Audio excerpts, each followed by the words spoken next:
안녕하세요. 네. 네. 최근부터 교회를 다니기 시작한 유학생인데요. 네. 제가 스님 팟캐스트를 들으면서 네. 스님이 말씀하시기를 어떤 종교든 간에 그 우상을 맹목적으로 믿는 것, 맹신, 미신에 가깝다라고 말씀을 하신 것 같은데, 근데 어느 날 제가 문제가 생겼어요. 뭐냐면 제가 교회를 다니면서 성경을 읽잖아요. 네. 근데 제가 성경을 읽는데 거기서 예수가 말씀하시기를 내가 진리를 말하노니 나를 믿는 게 길이요 진리요 생명이니라 이렇게 시작하는 거예요. 네.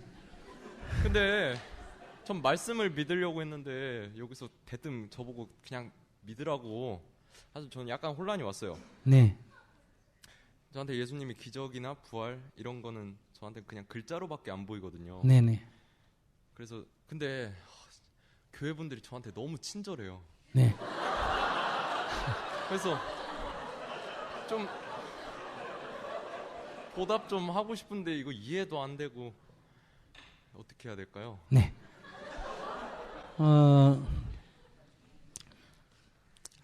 안 믿어지는 거를 억지로 믿을 필요는 없어요.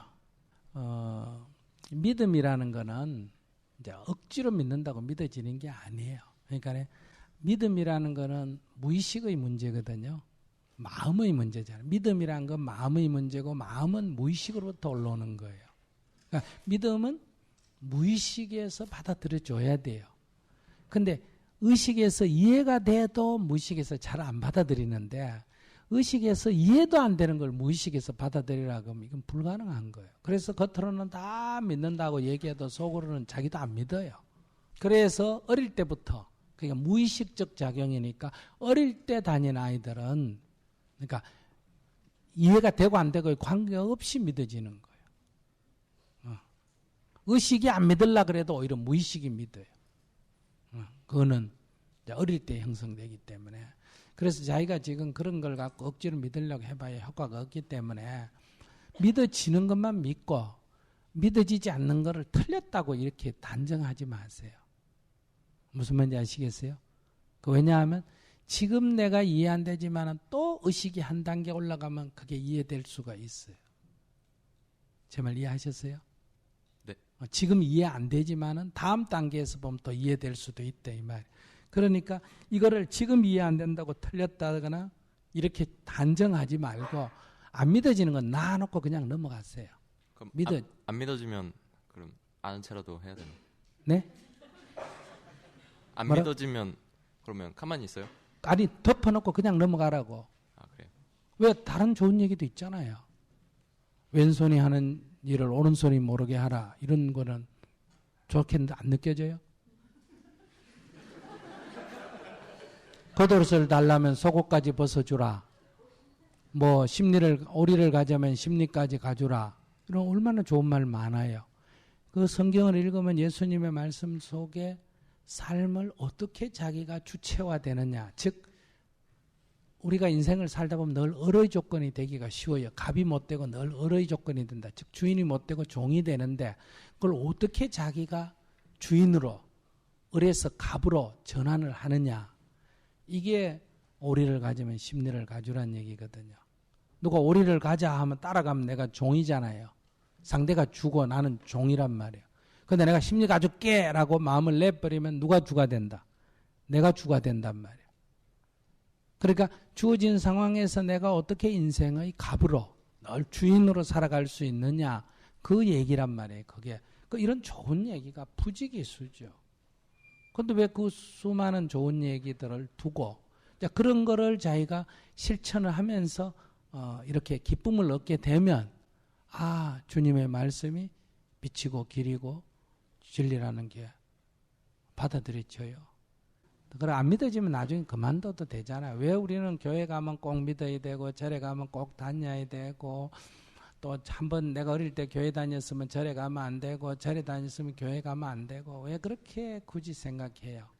지금은 시대가 달라졌어요. 한국에서 태어나가 미국 와서 살아도 되고 미국 시민권 가져도 되고 나중에 또 한국 돌아가도 되고 결혼했다가 이혼해도 되고 또 남자하고 결혼해도 되고 지금 뭐 성적 취향이 달라가 남자가 남자하고 결혼해도 되고 여자가 여자하고 결혼해도 되는 지금 완전 이런 시대에 살면서 왜 종교를 우리가 이거 믿다가 저거 믿으면 안 되고 두 개 다 믿으면 안 돼요? 코리안 아메리칸인 것처럼 크리스찬 부디스트도 될 수 있어요, 없어요? 될 수 있어요. 크리스찬 부디스트가 왜 못 되고 부디스트 크리스찬은 왜 못 돼요? 코리안 아메리칸 될 수 있는데. 그러니까 그런 경직된 사고를 벗어 그게 마치 자기 정체성을 버리는 거다. 이렇게 이해하시면 안 돼요. 크리스찬만이 된다. 부디스트는 부디스트만 된다. 이거는 한국 사람이 된다. 미국 사람이 된다. 이 폐쇄된 사회 그러니까 우리의 삶이 제한된 구조 속에 있는 옛날의 삶의 조건에서 형성된 사고방식이란 말이에요. 이제 이게 무너져서 개방됐잖아. 그죠? 개방된 사회에서는 이제 다시 또 이 열린 사회에서의 합리적 사고를 다시 우리가 해야 돼요. 이게 이제 보편성이라는 거예요. 그러나 우리의 유산은 특수성에서 기반하고 있고 우리의 지향점은 보편성으로 나아가야 되니까 이게 지금 우리 현실 속에서 상충되고 있는 거예요. 그러니까 어른들은 더 자기 자라난 특수성에 더 국집을 많이 하고 젊은 사람들은 보편성을 더 한 발 나가죠. 젊은 사람은 진보적이고 뭐 늙은 사람은 보수적이다. 꼭 이렇게 말할 거는 아니에요. 삶의 환경이 다르기 때문에. 그래서 우리는 이 다른 사람들 특수성 뭐 무슬림인이라든지 이런 특수성 북한 사람이라 이런 특수성이거든요. 다른 경험을 별로 못 해본 사람이니까 그런 것은 우리가 주로 이해하려 그래야 되고 그러니까 그런 특수성이 더 강조돼야 될 사람은 우리가 이해해야 되고 우리는 가능하면 보편적인 관점 하에서 우리의 사고를 좀 더 자유롭게 해나가야 된다.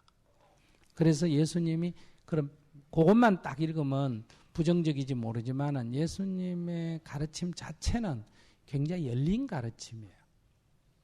그래서 그 열린 가르침을 종합해서 길이다 진리다 이런 말을 한 거지 예수 개인을 말한 거는 아니에요. 그러면 이제 우리가 유대교 같으면 구원이 누구에게만 있습니까? 유대인에게만 있잖아요. 그죠? 그래서 유대인을 뭐다? 선민이라 그러죠. 하나님으로부터 선택받은 민족이다. 그러니까 유대인만 구원을 받고 이방인은 구원을 못 받는 거예요. 유대교는. 그런데 예수님은 이방인에게도 구원이 있다. 이렇게 말했단 말이에요. 그럼 이건 열린 자세 아니에요. 그럼 당시의 유대인으로서는 이거 완전히 청천벽력 같은 소리예요. 그렇게 이렇게 열린 자세이기 때문에 바로 진리의 길이다. 진리가 너희를 자유케 하리라 이런 말씀을 한 거거든요. 그러니까 오늘날 교회에서 행해지고 있는 기독교, 불교에서 절에서 행해지고 있는 불교는 부처님의 본래 가르침, 예수님의 본래 가르침은 거의 한 1, 2% 정도 있고 다 이 토속적인 신앙. 불교 같으면 말은 불교지만 힌두교의 신앙의 형태, 크리스찬이라 하지만은 유대의 신앙 형태를 사실은 가지고 있기 때문에 지금 젊은이가 자꾸 모순을 느끼는 거예요. 절에 가도 젊은이들이 이상하다, 불교가 왜 이러냐 이러는데 그거는 이제 하나의 종교 형태를 띠고 있기 때문에 그러지 성인들은 그렇게 가르친 건 아니에요.